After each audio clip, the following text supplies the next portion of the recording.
एक समय की बात है। एक छोटे से गांव में एक आदमी रहता था जिसका नाम था मंगू।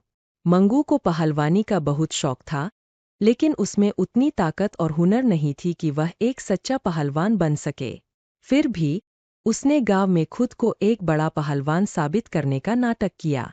मंगू ने गांव के लोगों को प्रभावित करने के लिए एक बहुत ही चालाक तरीका अपनाया। उसने पुराने धूल मिट्टी में पड़े कुछ भारी पत्थरों को इकट्ठा किया और उन्हें काले रंग से रंग दिया ताकि वे बहुत भारी और मजबूत दिखें। फिर उसने गांव के बीच में एक छोटी सी अखाड़ा बनाई और उन पत्थरों को वहां रख दिया। उसने गांव के लोगों को बताया कि ये पत्थर वह हर दिन उठाता और व्यायाम करता है। गांव के लोग, जो मंगू की चालाकी से अनजान थे, उसकी बातों पर यकीन करने लगे। मंगू ने गांव में अपने आप को सबसे बड़े पहलवान के रूप में प्रस्तुत किया और हर जगह उसकी चर्चा होने लगी। लोग उसे देखकर उसके साहस और ताकत की तारीफ करने लगे।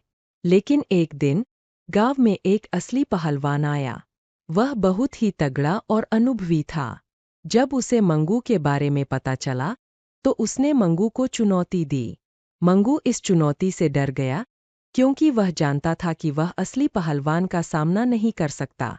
चुनौती के दिन गांव के सभी लोग जमा हो गए। असली पहलवान ने मंगू से कहा कि वह वही पत्थर उठाकर दिखाए जिसे वह हर दिन उठाता था। मंगू बहुत परेशान हो गया, लेकिन उसे अपनी चालाकी का पर्दाफाश होते देख उसने पत्थर उठाने की कोशिश की। जैसे ही उसने पत्थर उठाने की कोशिश की, उसका हाथ फिसल गया और वह पत्थर उसके ऊपर गिर गया। गांव के लोग मंगू की असलियत समझ गए और उसकी झूठी पहलवानी का राज खुल गया।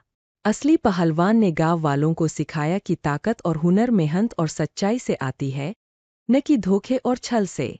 उस दिन के बाद से मंगू ने झूठ बोलना छोड़ दिया और मेहनत से काम करना शुरू किया। उसने सीख लिया कि सच्चाई और ईमानदारी ही इंसान को असली सम्मान दिलाती है।